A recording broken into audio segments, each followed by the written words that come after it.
Hello all and welcome to the Movie Bears podcast. I'm Brad Harris and each week I'm joined by husky, hairy, huggable homos who love film and our friends occasionally. And we like to dish a little bit of movie news and review films.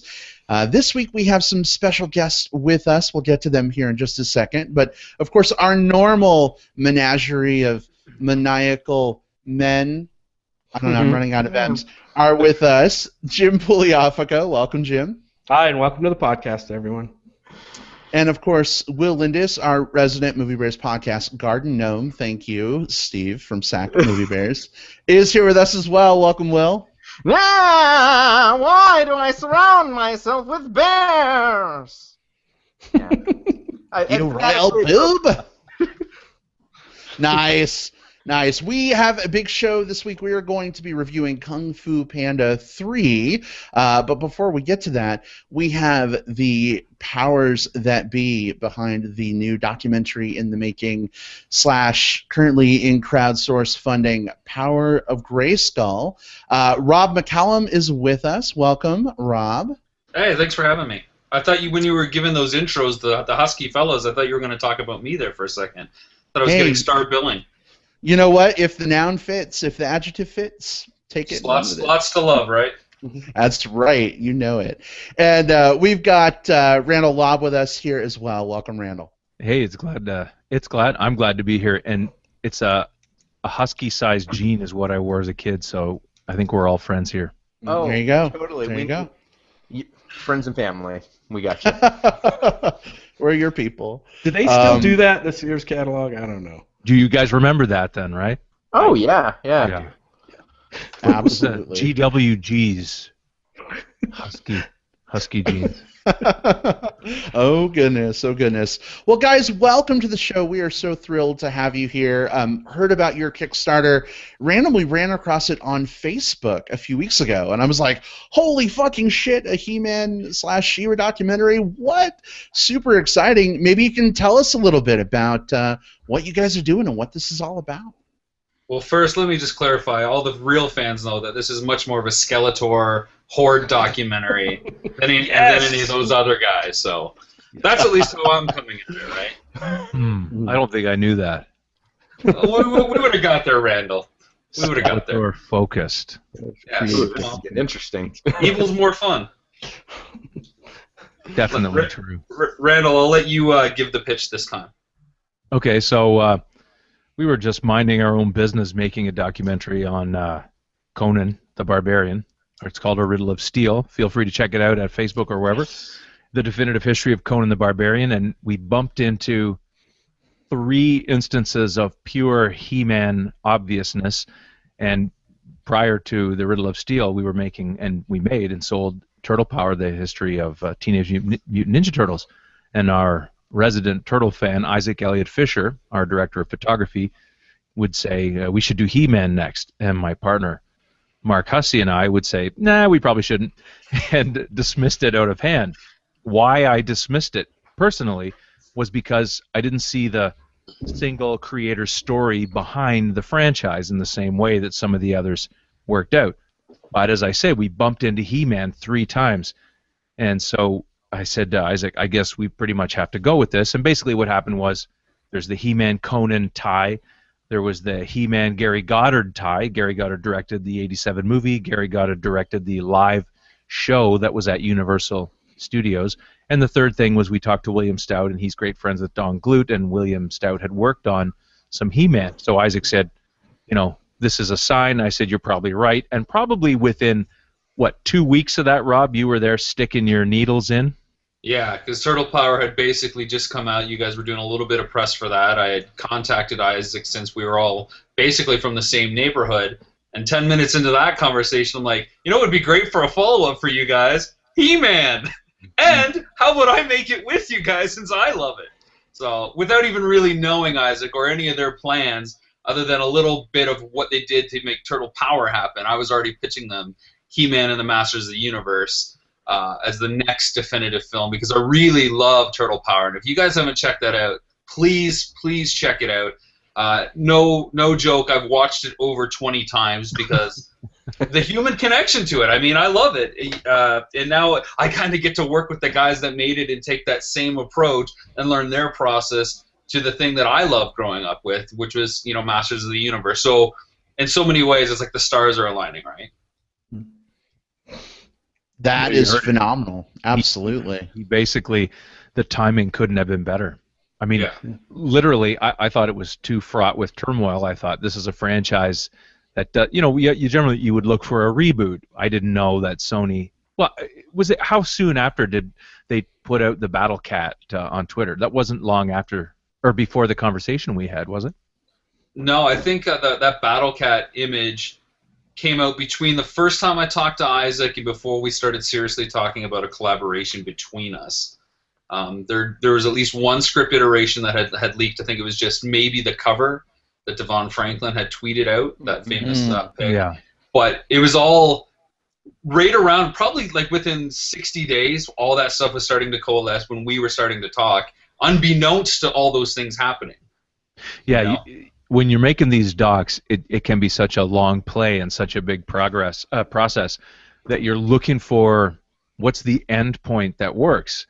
So if it's a reboot by a movie studio, or if it's a new TV series, or something that makes the fans come together again, or you want all those energies to come together, and then when there's that vacuum, you hope you get pulled up into it. And, I don't want to say you want to capitalize on it, but you want to be part of it. That's a nicer way to say it. Certainly, you want to strike when that iron is hot, right? Mm-hmm. Mm-hmm. I mean, there's a lot of natural momentum that comes with the reboot, but it also comes to like a full circle thing, which helps us when we're planning our structure and the narrative of the film. So we don't know how this film is going to start yet. We haven't gone into production. We're just fortunate of where we are to be in the Kickstarter process. But, if it were to start with something new from the new movie or some announcement, you could imagine, okay, this is where we are today, but where did it all begin? And then you go back and tell that story of how, He-Man came through the years, how it changed, all the permutations. So it just makes for a natural, nice kind of bookend. But, I mean, we don't know where this journey's going, and that's kind of the fun part about being a documentary filmmaker. You just never know who you're going to meet, what the real story is.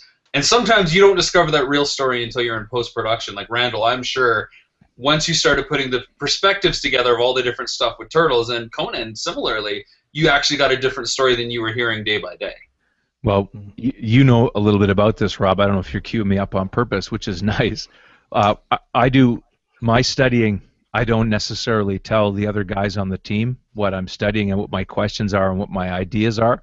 I try not to prepare too much in advance because I want to have a real free-flowing conversation when I'm interviewing people, and I want the details to come from the moment.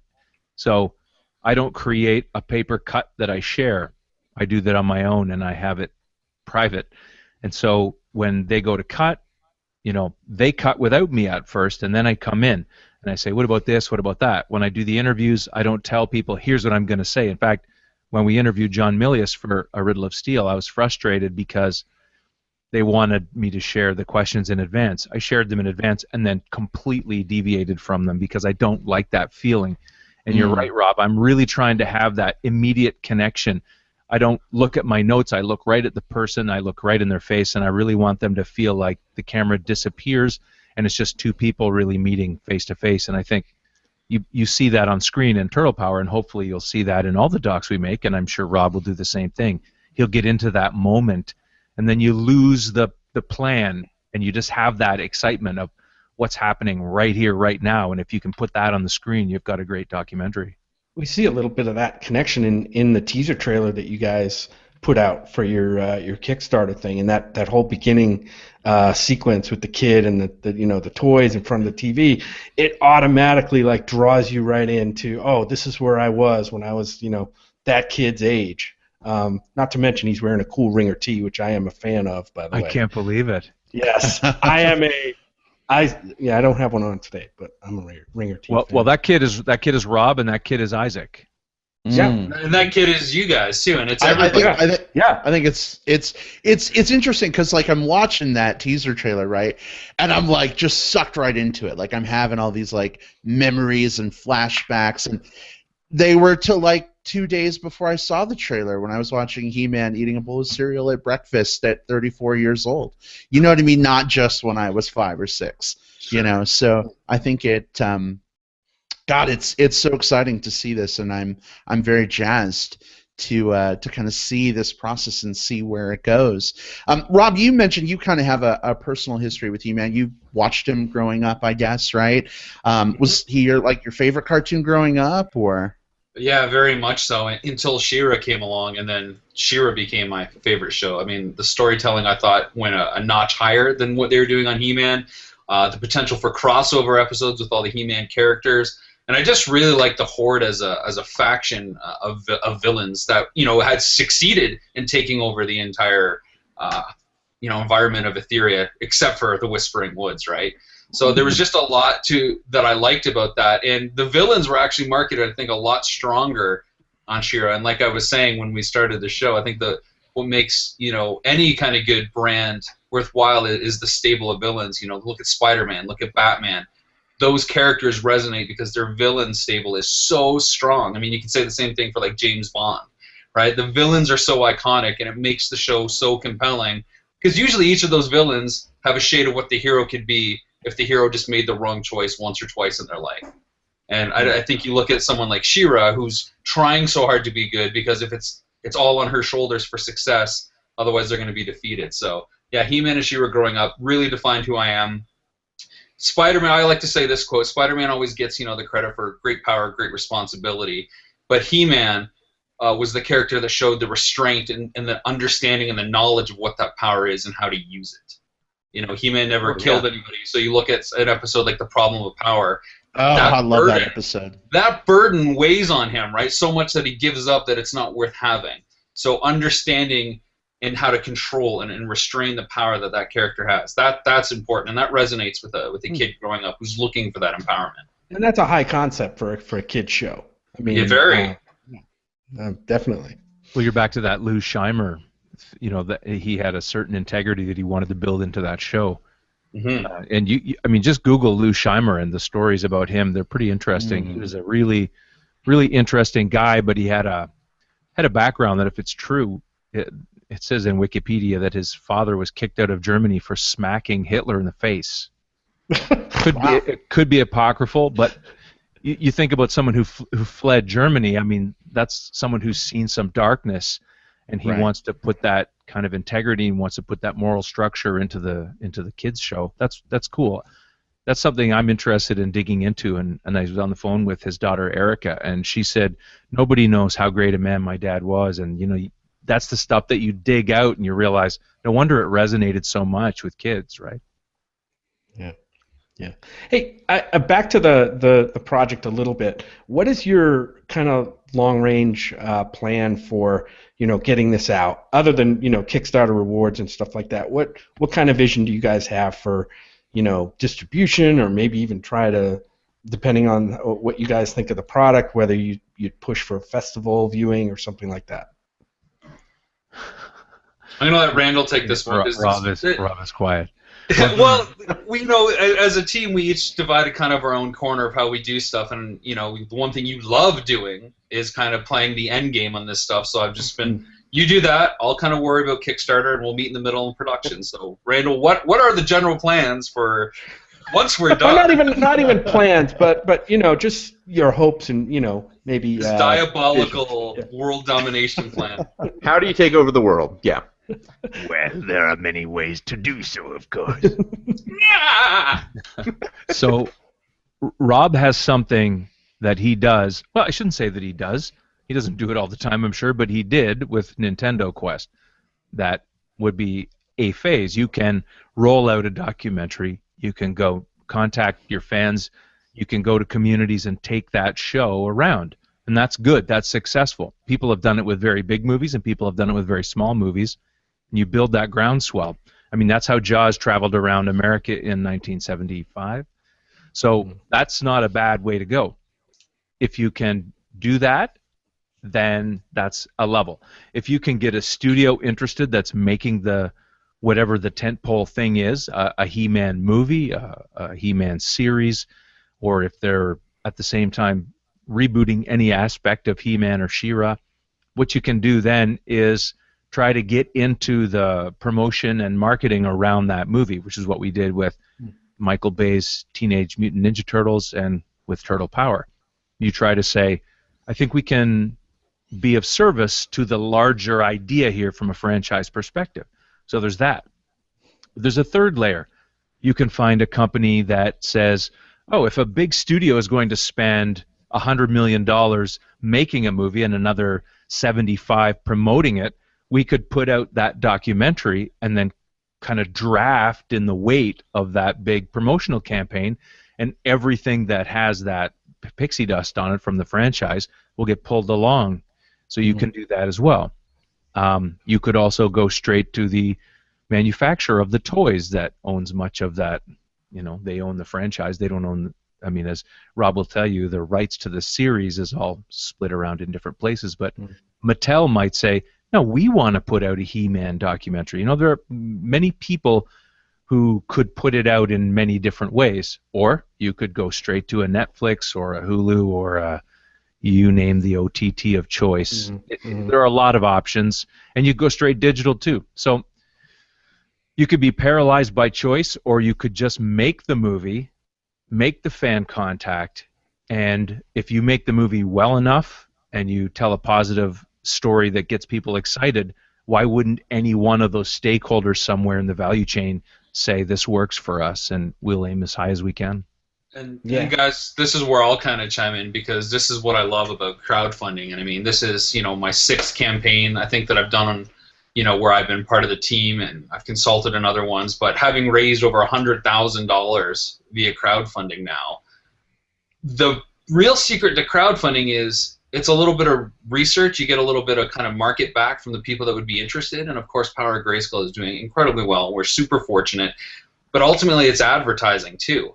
You know, and that was the secret with Nintendo Quest. We did, you know, we raised over $40,000 for that on the second campaign, 17 for the first. They both hit their goals. But those were basically advertising campaigns in which fans got interested, told other people about it, and they helped us make the movie, but they also allowed it to be as big as they wanted it to be. You know, we were along for the rides, letting the fans do what they wanted to do with that one. So with Power of Grayskull, we're basically starting the marketing campaign kind of before we've shot anything to help make those options at the end of the game more viable and have more of those doors open. Not enough people do that. They usually just finish the film and say, okay, let's make a big deal of the film I got going on here. And what do we do? You know, I don't care if all you horror fans like it or not. I've made my movie.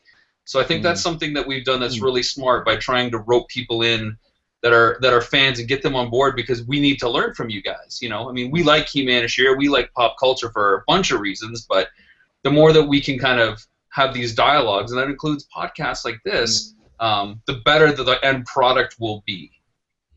You know, just sorry to interrupt. Just to give you an idea of how this has worked compared with some of the other projects we're doing. We're doing a documentary on Conan the Barbarian that not many people know about. We're 70-75% shot, depending. We have an 11-minute process teaser up online, and I've shared it with lots of people in lots of industries and places where you would say, oh, you want those people to like what you're doing, but it's had less of an impact than that teaser for He-Man, because the social proof that comes with a Kickstarter, the social proof that comes with the, I want to say, cultivating a fan group, and then, like, we would never have met you. You know what I mean? You guys might like Conan. You might think Conan's pretty cool, but you don't know about it. You know about the He-Man doc. So there's something to be said for this, as Rob mentions, from strictly a promotional sense. The reality is, the money that you raise in Kickstarter probably doesn't cover the budget of the documentary that you end up with. But it certainly helps you get started, and there are a lot of risks that are alleviated coming up from the way we build these, from the boots up, bootstrapping it up. It's nice to know there are people who care right away. That's really important. Yeah, there's absolutely been a groundswell, like you mentioned, for this one. The Kickstarter project for this one has done very well, and now you're in the stretch goal phase. Can you talk a little bit about what you're expecting now, like what you'd like to expand into as more and more of those stretch goals are met? Sure. I mean, we have 2 big stretch goals to go still. We are knocking on the door of the next one. I think we're about $1,000 away from hitting the 40K mark, and I believe that's the uncut interview one.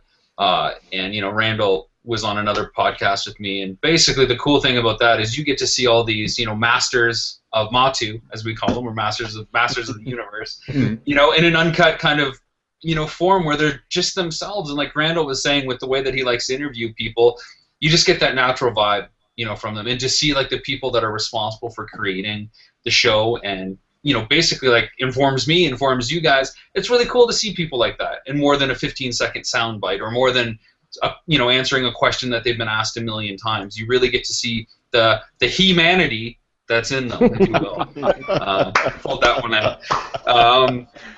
So that's why I'm really excited for that, because all the fan documentaries that I like and all the subjects, that's the number one thing I'd like to see. I want to see more of the uncut stuff, the more on the fly. Like, what was it like being with that person, right? Like, when we're done filming, we're going to get asked, what was it like talking to Erica Scheimer or, Tom Kalinske? What was it like being in the room with them for a couple hours filming? Well, if we hit the stretch goal, you'll get to find out. If I could... Oh, sorry, go ahead. Yeah, no, jump in. I was going to say, the one thing that you know about is kind of like our next stretch goal, which is the Creeping Horak edition, which is that, unstoppable, all-consuming blob that just kind of makes use of all the little bits and bytes that we have. And you were saying you've got a ton of stuff like that for Turtle Power, and now that's a chance for us to kind of use the same thing for He-Man. Yeah, you know what I was going to mention. That, just to put some icing on the cake that Rob built there, when we were interviewing Kevin Eastman, he's told the story of how the Turtles were created so many times that you can't fault him for kind of having a little sing-song like, this is this and this is that and habit. And so you realize, okay, I got to shake him out of this, and I've got to shake this movie out of this. So we really worked hard developing over those 5 years, developing a way of approaching just how do we get someone to talk differently? How do we get someone to open up to us in a way? And we found, again, I don't want to talk about Conan all the time, but interviewing Sandel Bergman, she suddenly started to cry, talking about her mom, and she said, this never happens. You get into those moments, or Peter Laird gets really, do you remember, and Mark's behind me, do you remember when we interviewed Peter in his studio and he suddenly got kind of misty-eyed, and he remembered, he said, I miss Kevin. And then we pushed, I'm not saying we did it, but we pushed as hard as we could to be there when they got together, and we shot that. We shot their getting back together. Wow. And so you get into this, you start to realize He-Man is the culmination of a lot of people's dreams and activities and all kinds of stuff. And when you get to that stretch goal where you get to show some of that, like there's a guy named Tom Gray on Turtle Power. I interviewed him for 5 hours. Wow. And at the end, he was soaked with sweat. And he said, wow, that felt quick. And then he realized what stuff he said, and he said, you can't use all that. Like there was stuff that he said, don't ever put that in the doc. But you see, you get into that mode, and it's really nice to see some of that. And again, Rob would probably remember this. We talked about this before. Sometimes it's nice to see the artist do the artist's work. Like if you're interviewing a sculptor, you want to see the artist sculpting.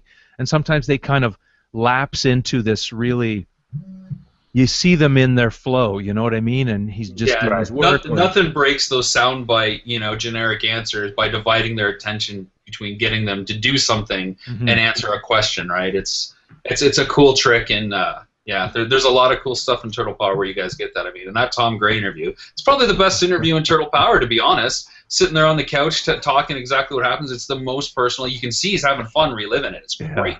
Yeah. Oh, man, I wish I could tell you some of the stuff he said. Here's a tidbit for you. He's friends with George Bush Jr.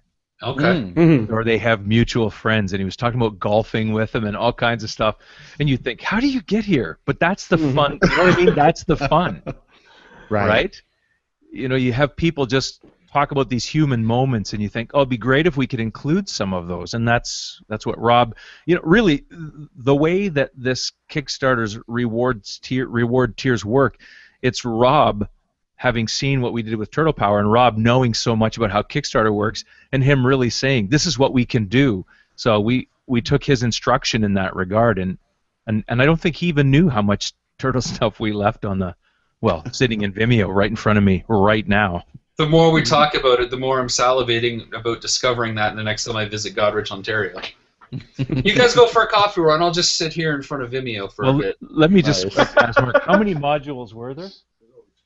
Yeah, over 20 modules that didn't make it in the dock, and they're all by content. So, yeah, we can kill do you that. to not have those in there. Yeah, so I mean, the cool thing is we hit the one stretch goal, right? The mini featurette. So those are the kind of some of the modules, and now if we hit the uncut interviews, that's great. And then the creeping Horak, that's everything else in between, and it's going to be really cool to pack the discs and then make even more available online as much as it makes sense. But we got to get there, of course, first.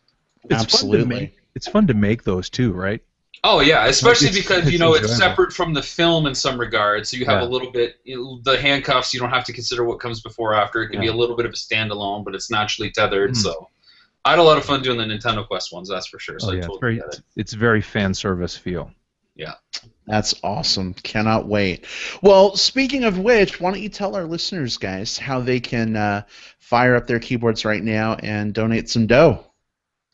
The easiest way is just go to Kickstarter.com and search Power of Grayskull, and you find your favorite tier. Probably start at the bottom. We have some tiers that are. We only have one tier for $10,000. It can be yours.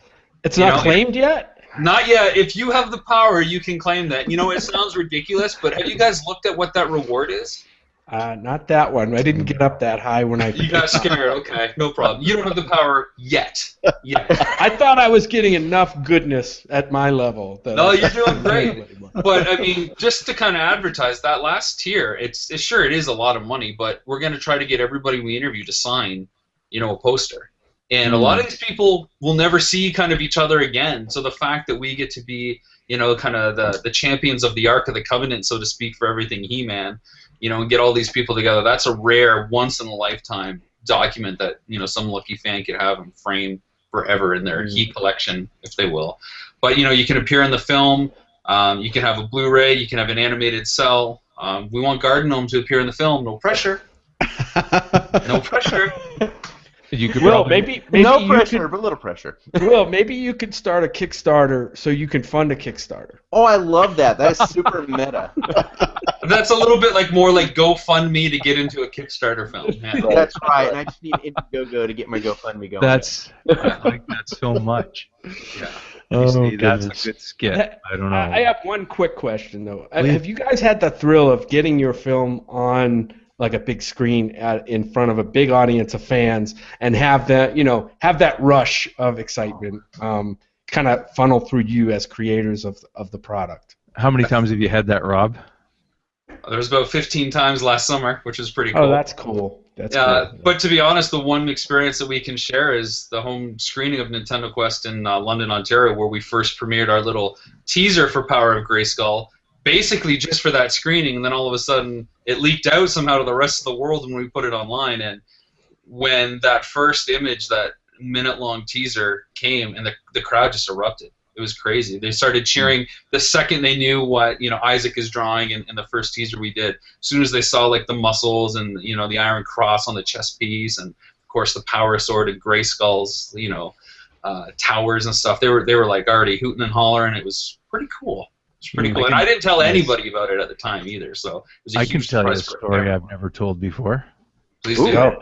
We were at San Diego Comic-Con 2014, and we sneaked into H Hall. Wait, we shouldn't have had to sneak because it was the Paramount Turtle panel, and we went in, and we were told that it would be hard to get us in there, but eventually they got us in there, and we sat down, and lights went out, and then we heard this great big music, and then the giant screens in H Hall opened up with our footage, and we didn't know they were going to use it. Oh wow! And there were 6,600 people, with this beautiful, this room, the big screens, and this pretty kick-ass, was a rap tune, wasn't it? It was very kick-ass. And we were just like, that's our footage! That's our footage! We wanted to stand up and just go, hey! Hey! And by the way, this happened 10 minutes after I was upstairs talking to Megan Fox about it. So it was, and totally didn't know it was going to happen. And, you would think you would meet someone like that, and she would say, I'm Megan Fox, don't talk to me, you're a big dirty, greasy weirdo. But what she actually said was, oh my God, I love the turtles, that's so cool. Like she's a fan. It was crazy. So that was pretty exciting. That was a great moment. But we've done nothing like what Rob has done, touring it around and getting to watch it with a number of fans, and that would be really awesome. Absolutely. Well, as we look to wrap here, guys, Rob, I just had one more question for you, and I'm going to fix the camera on you. You have a pretty impressive collection of He-Man and She-Ra memorabilia behind you. I'm just looking at all the different pieces. What is your favorite? Like, what is your showcase piece? Oh, the worst part is it's like on this side of the wall. I have a Mondo 24 by 36 poster. I don't know if you guys know who Mondo is. They're an artist group out of Austin. They do a lot of pop culture stuff, and they did a theatrical poster for the Problem of Power episode. So that's fantastic. Here, I'm gonna test the fates and see if I can kind of show you guys. And I got a bunch of animation cells. So that's the Problem of Power one. That's pretty nice. Ah, yes. You can That's see phenomenal. There's my Lou Scheimer signed Skeletor cell. Scott Bakula, of course. There, you can't go wrong with that. I thought that was Michael Bay. That's what I want to be in 20 years. But yeah, that Problem of Power Mondo poster is pretty cool because I think it's limited to like 125. But the animation cells signed by different people are definitely up there as well. That is phenomenal. I want to show you something real quick from my collection. Please do. I don't know if you're familiar with Blast replicas at all. I don't know if you've heard of them, but Josh Hendershot is a He-Man fan, and he made the most epic Sword of Power in the universe. This thing is like I have 3 it pounds heavy. over there. Do You can't see it because of my light. Hang on, let me see if I can turn it off. Get out of here. Oh, he does! Oh, I there it saw is. Yes. Oh, nice. Nerds Awesome. Unite!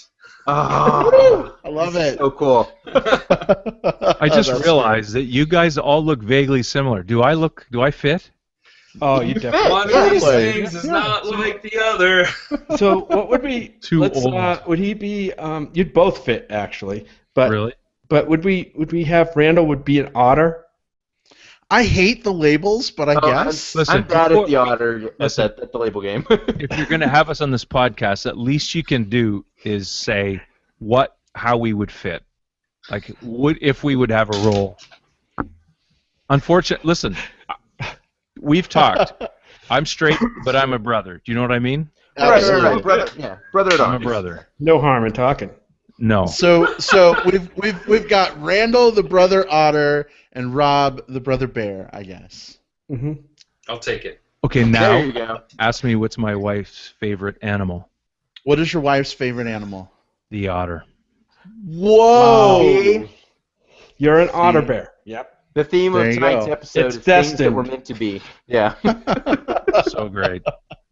So Well, great. guys, thank you so much for joining us this week. It's been great talking to you guys. We will definitely put some links in our show notes and help funnel Very our kind. listeners over. Absolutely. Cool. And can't wait to see this film come to fruition. So totally pumped. We'll have to talk again then.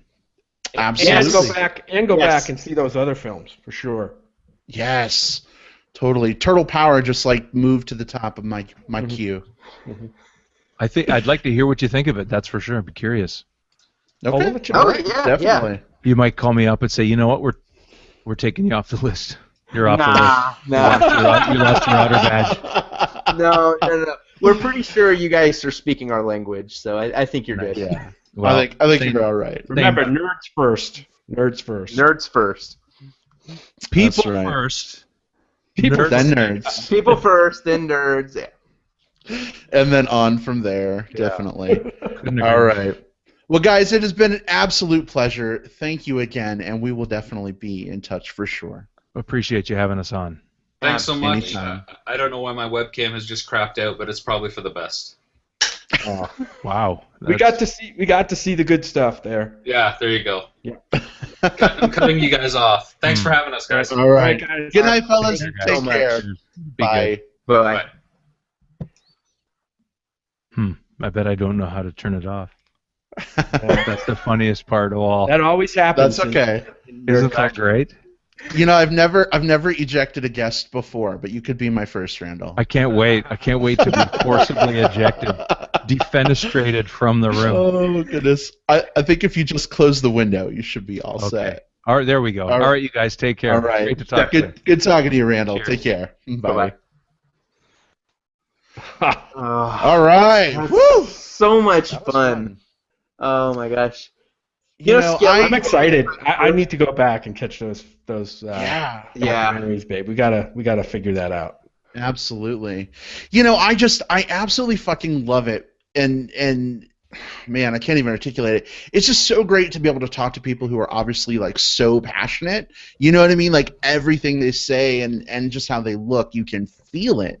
You know what I mean? And when a project like Power of Grayskull is put together by folks like that, rather than just some filmmaker who's like, oh, I guess I'll do He-Man, whatever, Right. makes a huge difference. It totally Yeah. does. Like, it brings back all of those, like, memories, like you said, of, like, childhood or of, like, 2 weeks ago watching it on the couch, whatever. Like, I was thinking just as we were getting ready for this, Skeletor, the character, one of my favorite villains of all time. He's one of those. He is the first Halloween costume that I got to choose as a kid. Like, as a kid, like they make you be like a pumpkin or like a peanut M&M or like something like that. But there's that first year where you get to pick something. And I wanted to be Skeletor. So my grandmother, like, she spent all of this time sewing this, like, it was kind of ridiculous in retrospect, but this, like, padded, like, muscle suit, like, done in the Skeletor colors with this little mask. So I looked like this little, like, 5-year-old bodybuilder, because, everyone's super muscular in the Masters of the universe.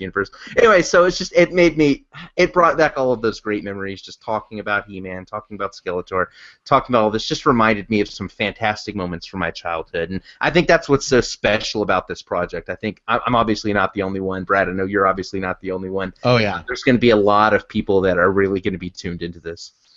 Yeah, And I mean, what's- like I said, go ahead, Brad. No, you go ahead, Jim. Do it. No, I was you were talking about Skeletor. I mean, I'm a villain guy. Like, I kind of, for some reason, strange reason, I'm more, drawn to villains, and Skeletor is one of those ones I just never get tired of because he's got this, like, he's not perfect, right? He's got this horde of guys that are all fuck ups, and and he lets them know, and I just love that guy. And Brad and I have been watching the Lost in Space original Lost in Space series, and we're watching one of the characters on the original Lost in Space was Dr. Smith, and he's always coming out with these alliterative put downs of the robot or Don West or whatever, and it's like you can totally see like the roots of He-Man in Dr. Smith or vice versa. Totally. Yeah, like it's crazy. It's amazing. Like, my love of alliteration totally comes from Skeletor. Like, every time I say our 4 H's, I'm thinking of Skeletor because he's always like, you bumbling buffoon. You know what I mean? Like, metal-mouthed muncher. Yeah. Right, absolutely. You furry fool! You know what I mean? Like, that's where it comes from, and the fact something can stick with you like that, And I'm sure, Jim, there's probably some roots in that. Maybe we'll even hear about it in the documentary. Who knows? You know what I mean? Yeah. But anyone who's listening to the show should really check out. Just go check out the teaser. It doesn't cost you anything to get on. It's just Google it. I mean, we'll have the link in the show notes, but Definitely. Google Kickstarter Power of Grayskull, and it'll come right up. Watch that trailer. The first couple minutes, the scene that draws you right in, like, it brings you right back to those Saturday mornings, plopped in front of the TV console, on the rug, playing with your toys or watching the cartoons. It's pretty awesome. That's right. And as fans, we have the power, to help make it happen. So let's do our part. You get at least one of those, yeah. Right. I loved how he matched swords with you, Brad. That was awesome. Yes. That was awesome. I got a little nerdwood there. It was awesome. It was great. Oh God. The thing is, those guys are so cool. They wouldn't have been. That doesn't faze them at all. Wouldn't blink an eye. They're like, cool. We're right there with you. They get it. Nerdwood is the one thing that unites us all. That's right. Absolutely. It's not exclusive to gay bears. Right. Oh, but it certainly helps. Anyway, we also have a movie to review this week. Yeah. We're like an hour into the show, and we're like, hey, we haven't reviewed the movie yet. So that's okay. Wait, what's that, Will? Put it back up. Oh, this is What do you my 2016 film journal. Like I've got it ready. I got my Nice. notebook for Kung Fu Panda. That ready was to your go. Christmas gift, Oh, right? That was my neat. Christmas gift. That's Yes. so awesome. Yeah. I see it in the theater. I log it. Yeah. Right. Please, So, God, tell me you don't use a little flashlight. Can- to write can I down ask your- a favor? No. I'm a stickler about that. Like, I come from, like, I mentioned on the show, Alamo Draft House. Like, we kick people out if you talk on your cell phone. So no, I come home and I do it afterwards. I take my little my stuff to the back, and so I keep all of those, and I make my little notes and my little star rating and all of that. So, but yeah, I do this afterwards once I get home because I do not turn on any form of light in the middle of the theater because that's rude. That is fucking rude. Keep it in mind. Jim, you had a favor to ask. yeah, well, I have a favor to ask, and I'll be okay if you say no, but it would be okay for posterity's sake if I get to make just a little tiny entry in one of your pages, Film Journal, when we're out there for South by? Oh yeah, I have no problem at all. Do you have There you something in go. mind already, or just kind of? No, no, nothing. Just whatever comes up. Just kind of a little. I'm 100% down. Kind of like for a that, yearbook thing. Like, hey, I was here too. Yeah. Would you sign my film journal? Absolutely. That sounds. I would be honored. Oh, cool. Thanks. Ah, you guys are adorable. I love it. Oh goodness. All right. So I think we're just gonna do it, right? We're gonna Sure. dive right into our review. For those of you who are watching, we're gonna give you some spoiler-free advice on whether we think Kung Fu Panda 3 is worth your time, and then we'll give you a fair warning before we take you to spoiler time. But here we go. Our discussion of Kung Fu Panda 3.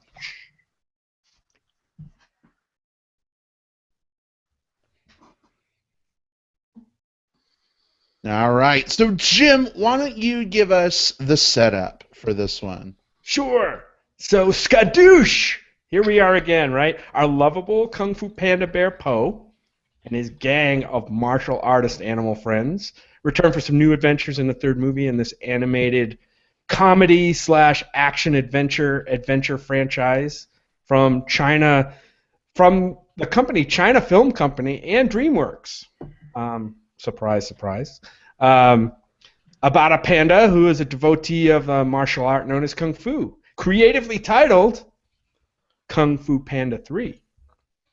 This time around, Po reunites with his long-lost father, Lee, voiced by newcomer to the series, Bryan Cranston, but not a newcomer, right, to movies that we love and shows that we love.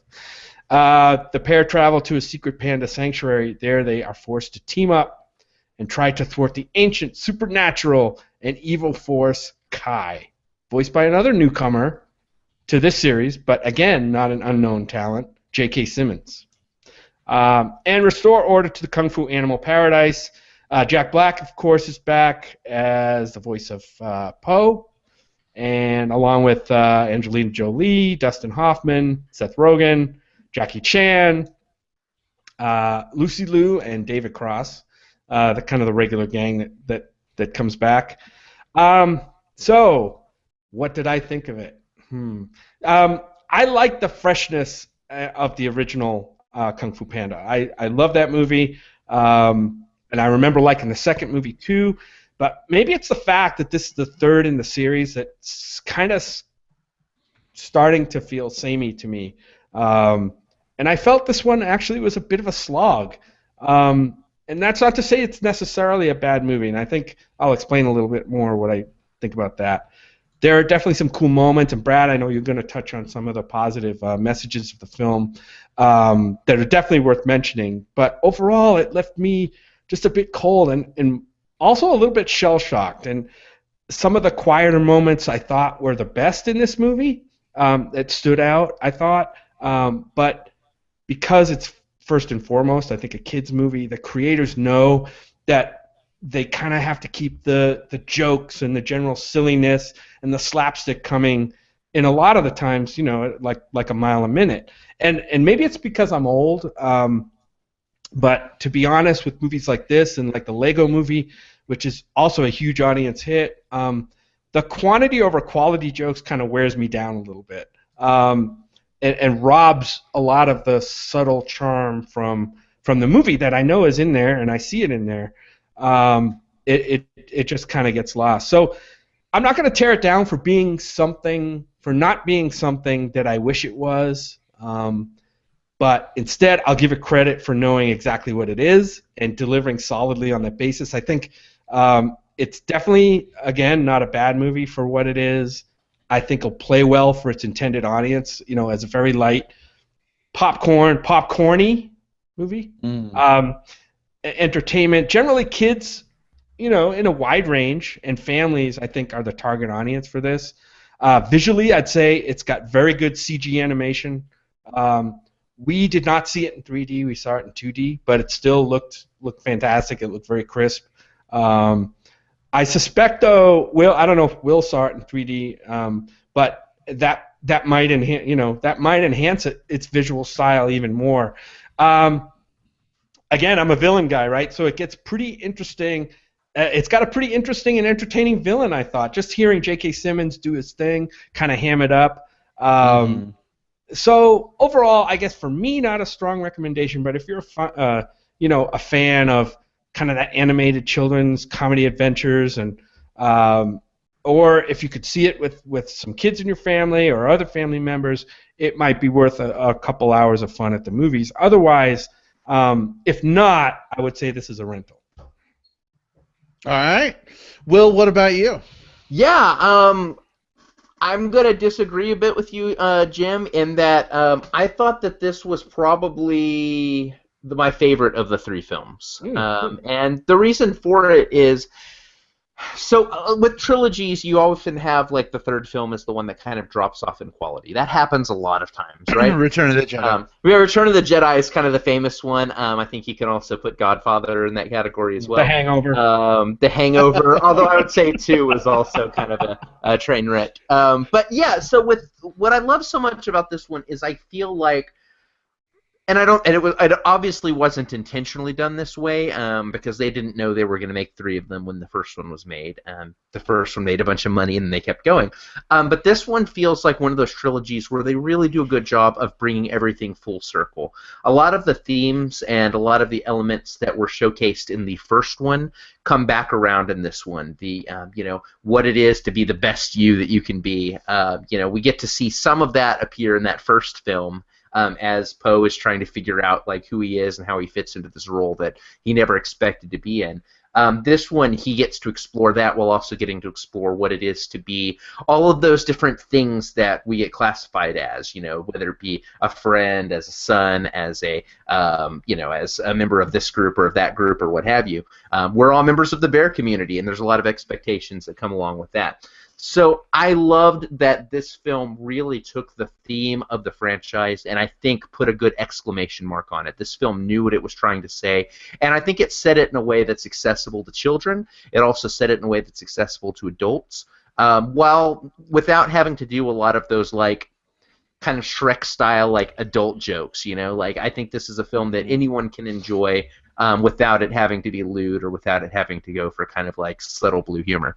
The animation, I saw in 2D, and I thought the animation was quite good in this. Some moments better than others. While I don't think there were any bad moments, there were certainly times where I was just sort of in the film and just sort of watching it. And there were a few sequences, any of the things that involve, this isn't spoilery, any of the things that involve things being made of jade.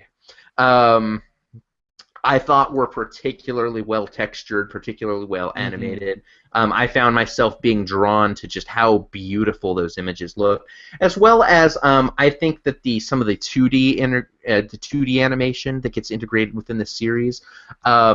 I think with a lot of films it could be really cheesy. I think in this case it actually works pretty well in the places that they use it. So yeah, this is a strong recommend for me, and I'm surprised it was a strong recommend for me. I loved the first one. The second one, I had to look up the storyline to the second one going into this one because I watched it, but I forgot every single one of the plot beats. I think the second one was a little forgettable, all things considered, even if it did have some good things in it. I think this third one really rebounded from that quite well. I remember this film. I'll remember this film fondly. I may draw back on some of these lessons in my own life later on. I think you should go see this movie. I think it's definitely a winner. we were supposed to see Kung Fu Panda 3 this week. I thought we were supposed to see The Revenant again. Isn't that the movie with the bear? Yeah, where the bear's just like totally I thought mauling we were that guy. seeing a Yeah. movie with the bear 2 weeks in a row. Every week, movie with bears. That's our All theme. right. Well, we are the Movie Bear podcast. Yeah, right. Right. Not the Bear right. Movie podcast. Right. Wow. So Jim, you really didn't like it that much. Will, sounds like you really, really loved it. I guess for me, I'm probably in the middle, slightly under you, Will. I absolutely love this film. I think the first still just slightly squeaks by as the best for me. But a lot of that was because it was brand new. Like, it was the first to sort of come on the scene. And, you know, as a big guy, obviously I'm sensitive to messages of, like, you know, like body acceptance, right? Like being comfortable in your own skin. And that's something that, you know, I've always strived in my own life to be comfortable as a big guy and think that I'm a pretty fucking sexy big guy. You know what I mean? Like, that's how I choose to look at myself. And, you know, movies like the Kung Fu Panda franchise, I think, do a great job of sort of teaching positivity about no matter what shape you are, what size you are. Just like He-Man did when I was a kid, just to call back to He-Man and Power of Grayskull for a minute. I think it's just such a powerful message. And I think way more than the second one did, this third installment really circles back to that. Will, you mentioned the whole, like, being the best you can be. I got to tell you, as a corporate trainer for work, I was talking to Jim about this yesterday when we got out of the movie.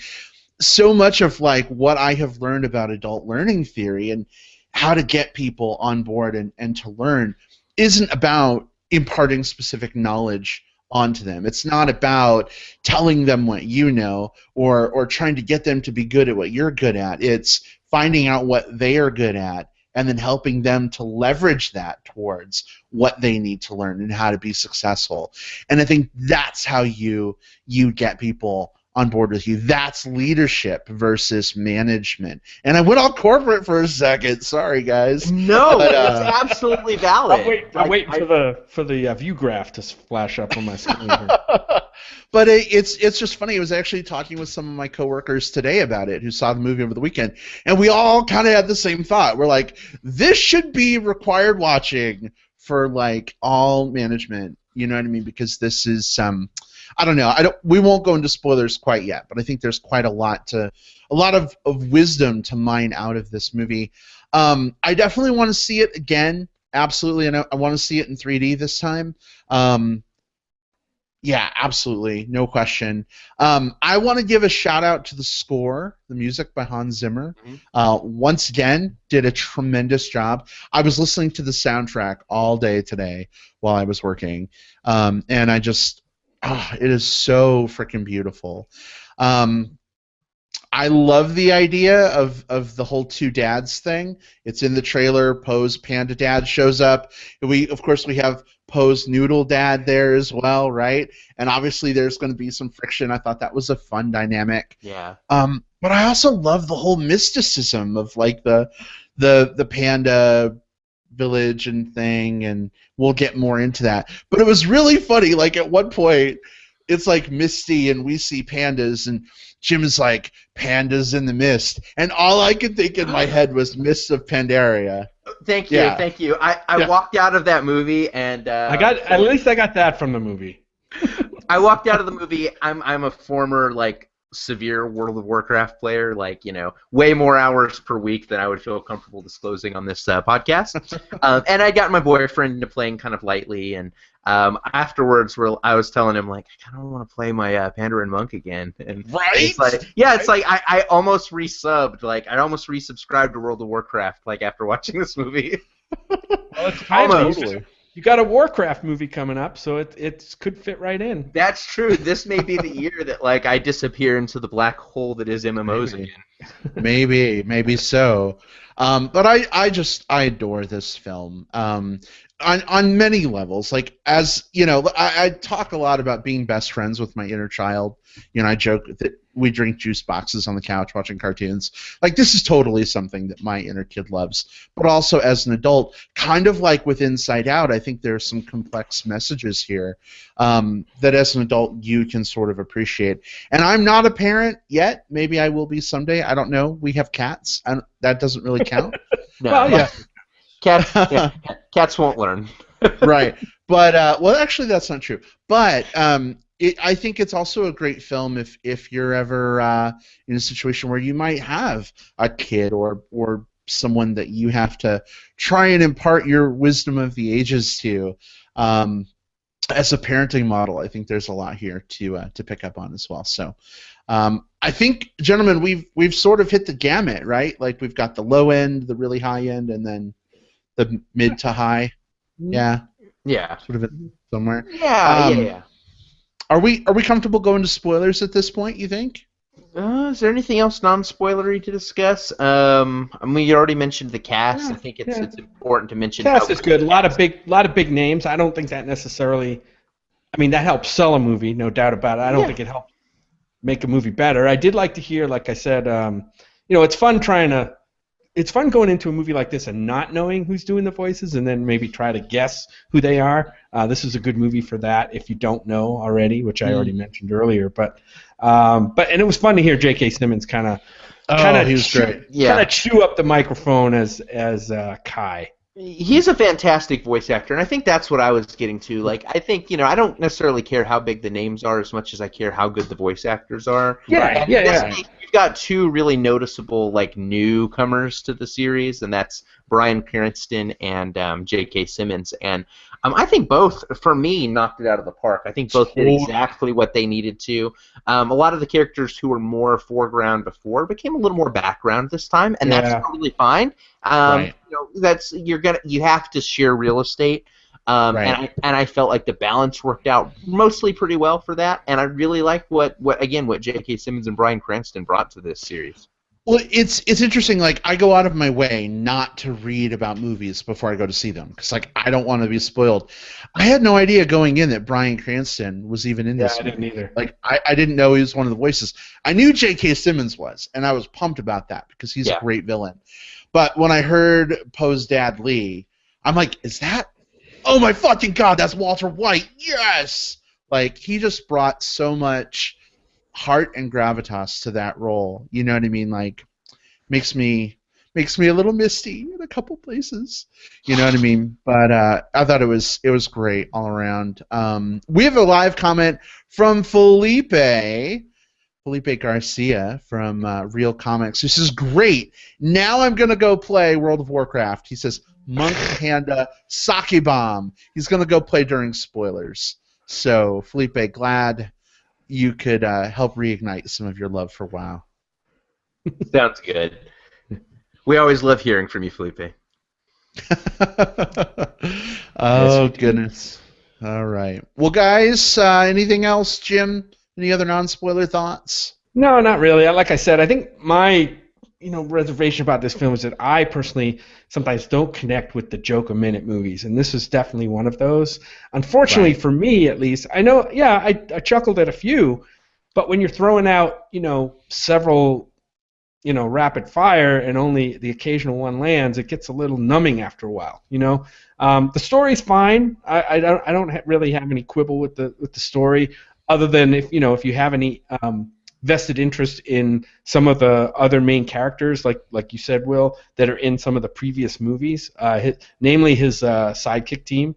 They're pretty much sidelined for most of the movie, so you're not going to see a lot of them.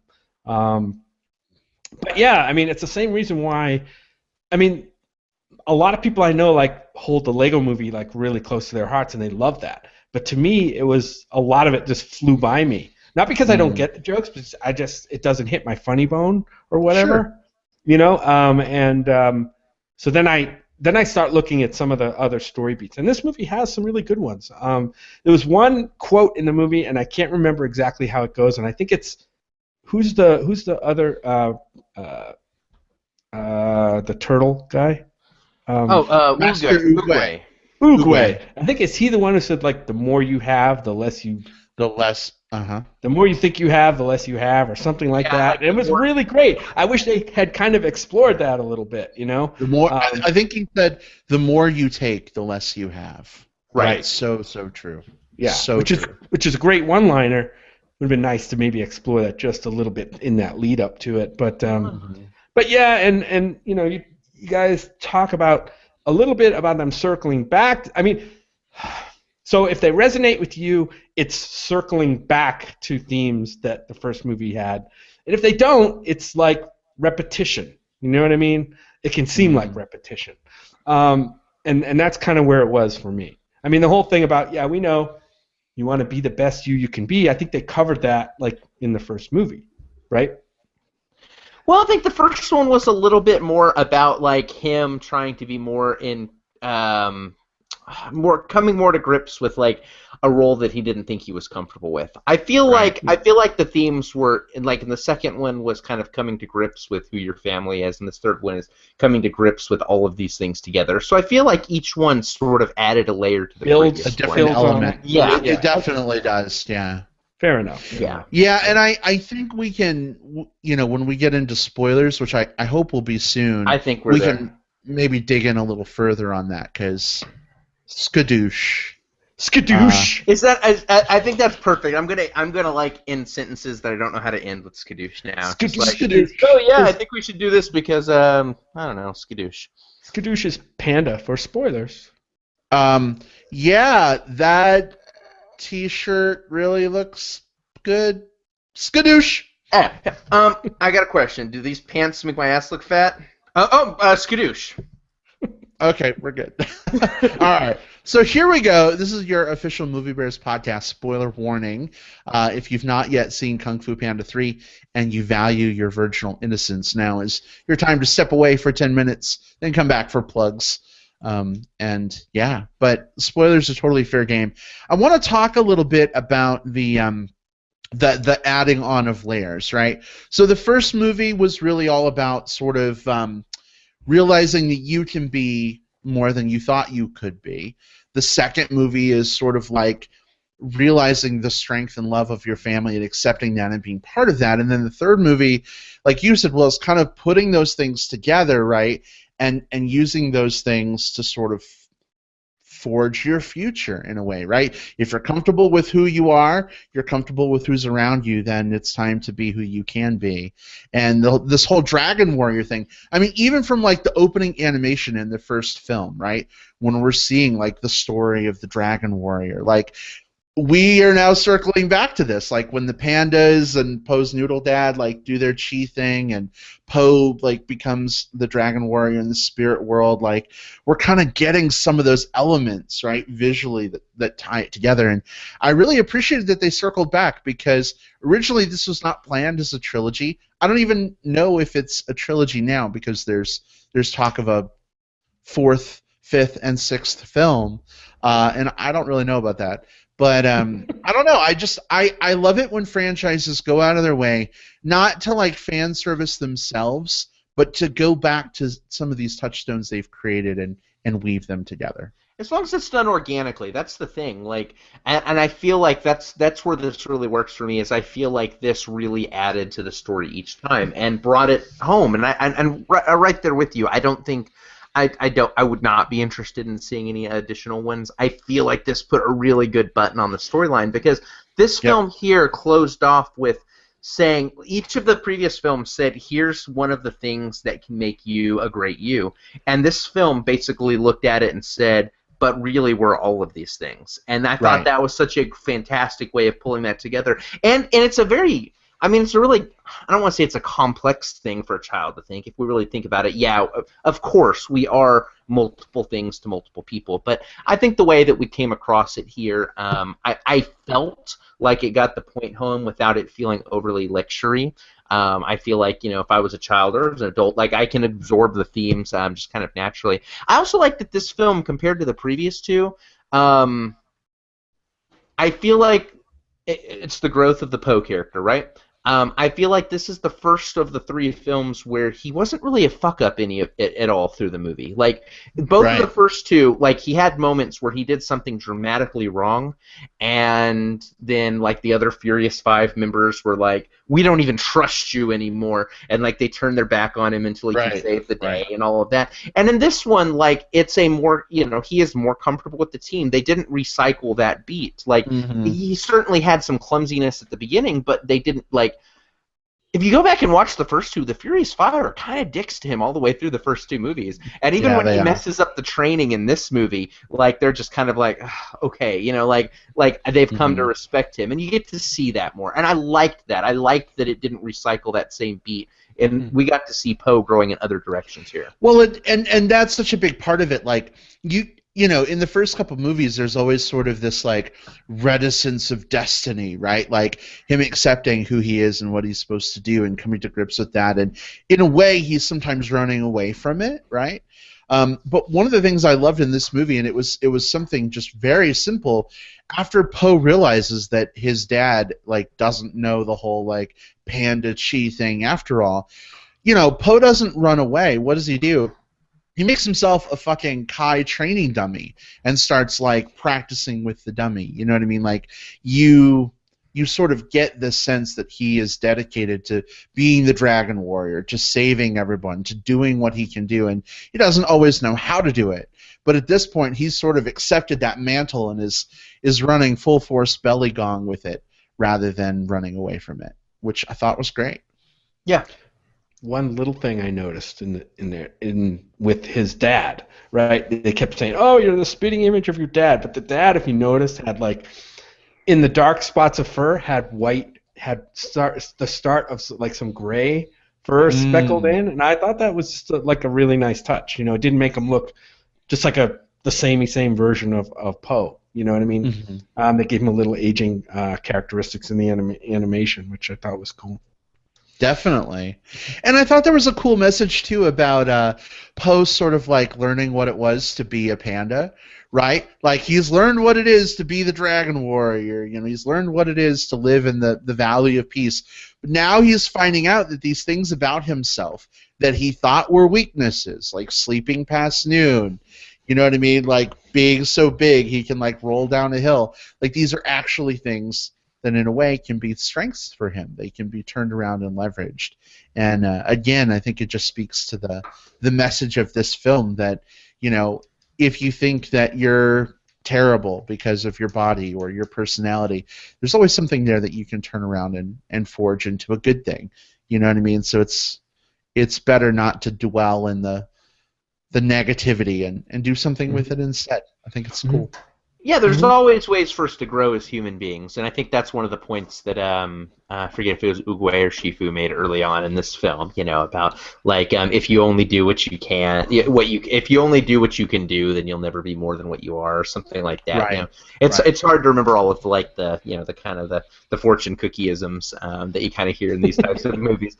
But basically to the point of like you got to try new things, and I think this film does a really good job of balancing that with like kind of also being in touch with who you are as a person. Like there are certainly things that I will never be good at in my life just because of my personal skill sets, and I shouldn't feel like terrible for not being great at those things. Instead, I should be good at the things that I'm at, learn how to incorporate those in my other in my life, and just grow as a human being. I think that's again, it's very easy for us to remember that.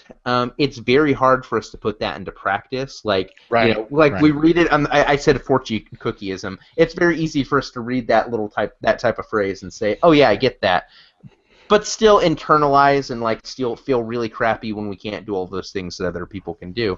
I felt like this kind of gave me some light bulb moments in my own life. Just kind of like oh yeah, I'm good at these other things as well. I should be proud of the things I am good at.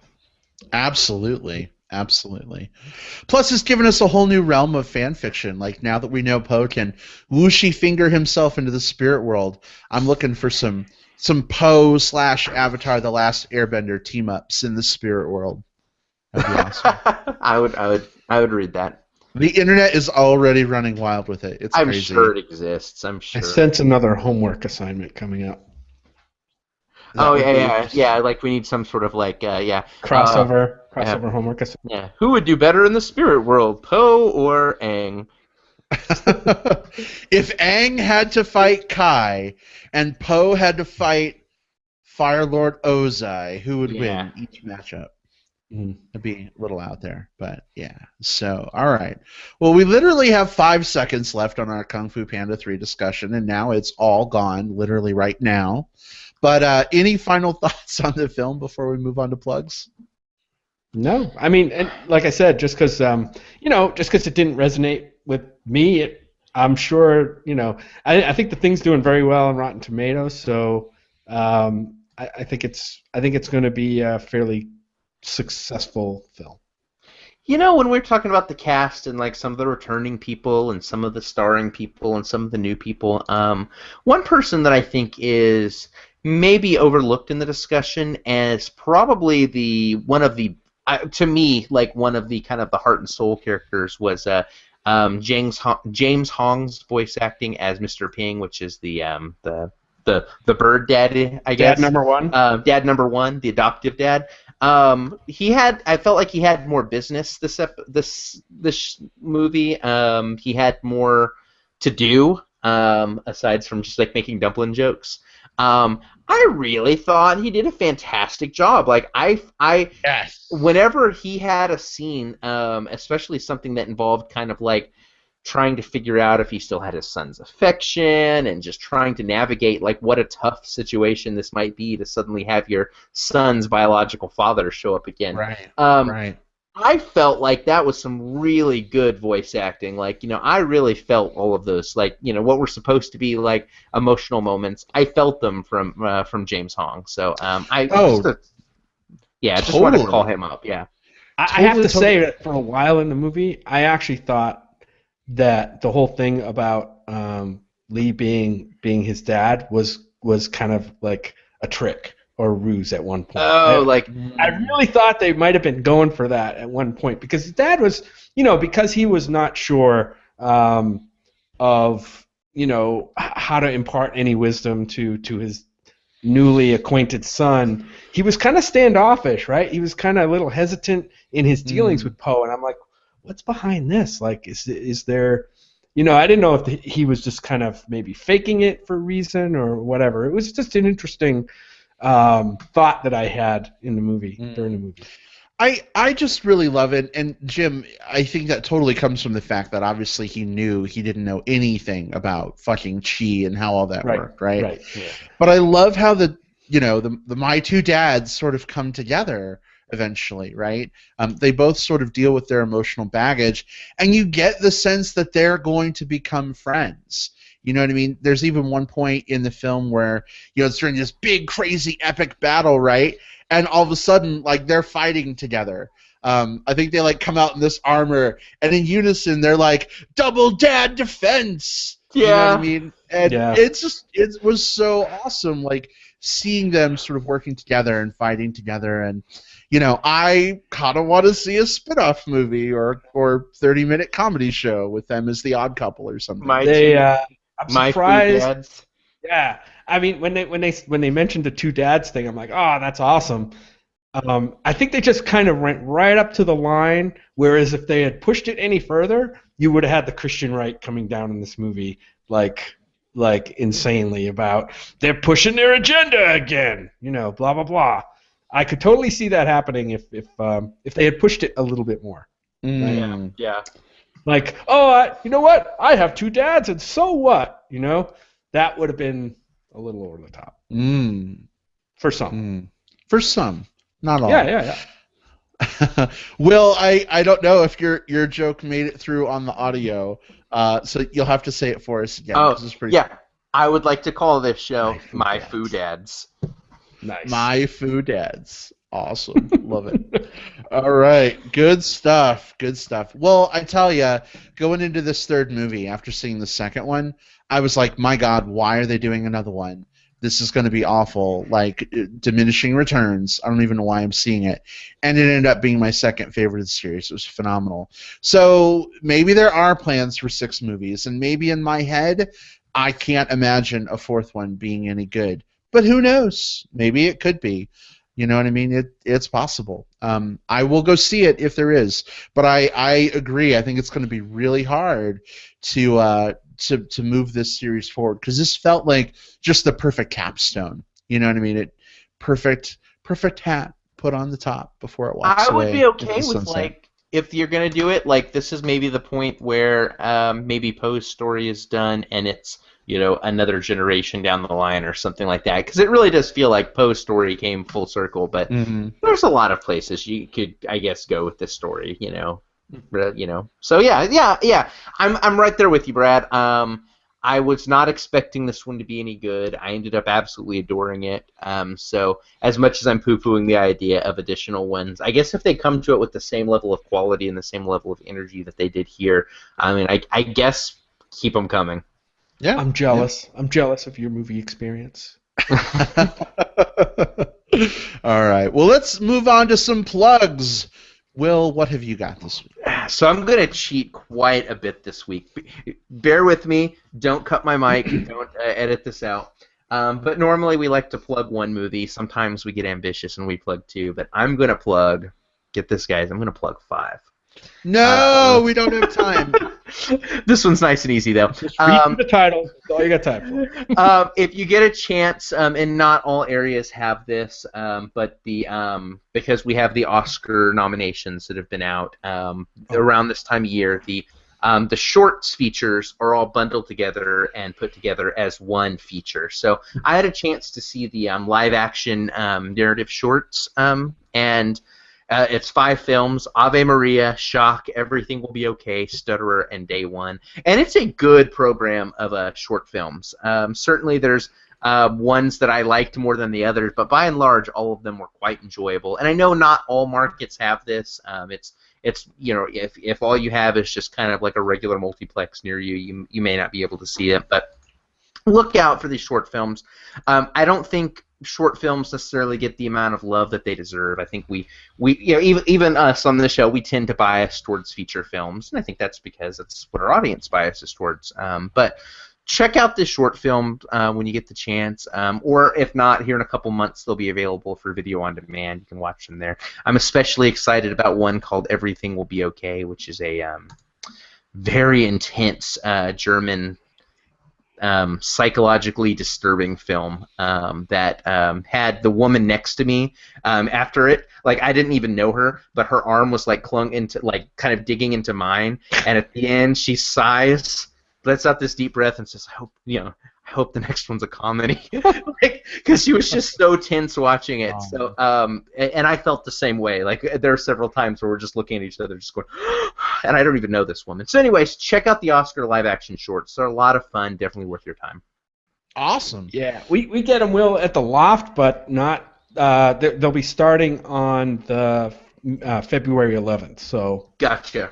A couple weeks behind you. Definitely, so, yeah. We'll be checking them out, thoh. Yeah, well, for as sure. long as there's time, we'll try to get there to see them. For sure.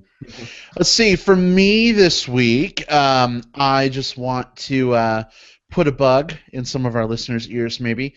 We, over the weekend, just got word from South by Southwest Film Festival that the Movie Bears podcast was accepted for press credentials.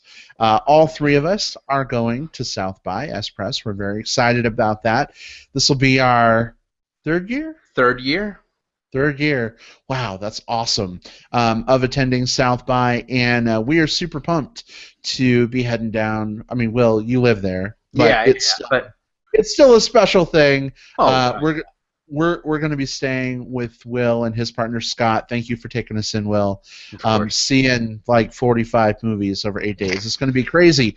But if you are in the Austin area, if you either live there or you're traveling, and you want to see some movies at South by and chat movies, whatnot, definitely be on the lookout for us.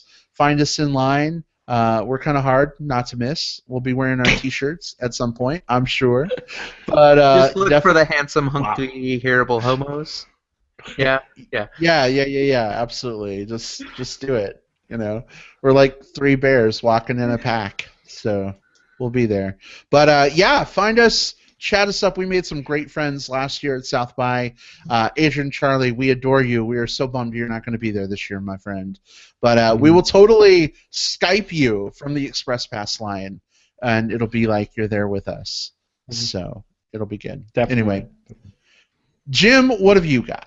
I'm just going to plug another movie that we saw this weekend that I was pleasantly surprised at. This one probably isn't going to make any year-end best list, but maybe it was a little bit uneven. But it's called The Finest Hours, and it's it's a Disney produced film, but it's about a true story about a daring rescue attempt off the coast of Cape Cod. After a pair of oil tankers are broken up off the coast in a blizzard in 1952. It starts Chris Pine as Bernie, and I forget the guy's name. Ben Foster is good in this. Casey Affleck was awesome in this. He's one of my favorite actors, and he's a guy to kind of keep his name at the top of your list, because I think there's other movies coming up this year that he's going to be in that I think are going to get some attention. But The Finest Hours, I really loved. I mean, some great action scenes out on the ocean during the rescue and the breakup of the tanker, and how they kind of engineered keeping like half of this tanker alive on the water. I'm not going to spoil anything. It is a true story. You can read about it. Actually happened. The movie falters a little bit when it's on shore, forced love story, but once you separate that out, this is actually a pretty good surprise for a movie, and I'd recommend you guys get out and see it while it's in theaters. All right, excellent. Well, this was an awesomely fun show, as always. I hate this time when we have to wrap things up, because I freaking love doing this with you guys, but it is that time. Just want to give a quick thank you to all of our listeners for tuning in, whether you're watching live with us tonight or you're listening back on digital tape delay through iTunes or Stitcher Radio or on our website. We heart you guys. Thank you for your support of the show. Also want to give another great big Movie Bear podcast thank you to Rob McCallum and Randall Lobb from Power of Grayskull.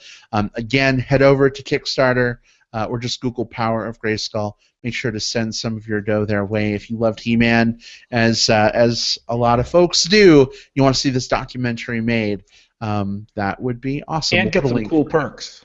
And get some freaking cool perks. Definitely. For sure. For sure. All right, everyone. Take it easy. We'll see you next time. Goodbye. Bye. Bye-bye. I have the power. Good douche. Sorry. Couldn't resist. Or if you're Dolph Lundgren,